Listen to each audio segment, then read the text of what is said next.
In this video we're going to show you how to change the batteries in the in-ground E-loop.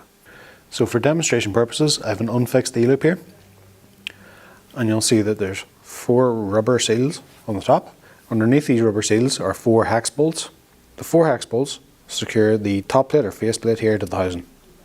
Our battery is in the housing, so we need to unscrew the 4 hex bolts, remove the top, and we'll get access to our battery.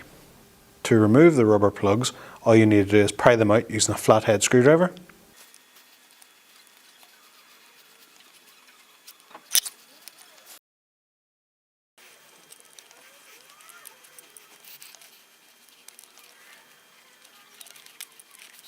Once we have removed the hex bolts, you can see that there are small spaces here along the rim of the top plate.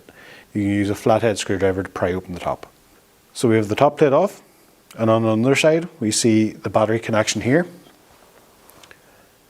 You can just disconnect that and then remove the battery.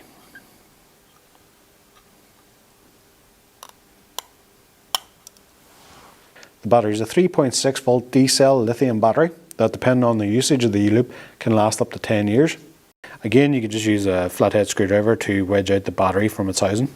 Now that you have the old battery removed, seat your new battery in the bottom of the unit securely and reconnect the battery to the top plate via the connection.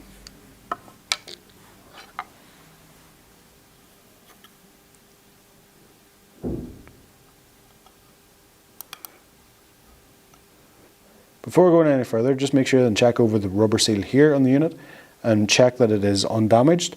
This helps protect the E-loop from the elements. Once we have the top plate back into position, we recommend that you tighten your hex bolts at a cross-directional fashion to ensure a correct seal.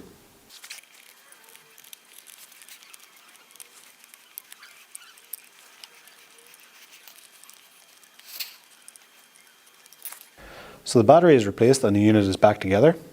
You can replace the silicone covers, and now you need to recalibrate the E-loop. You can follow this video here to see how to recalibrate your E-loop in-ground.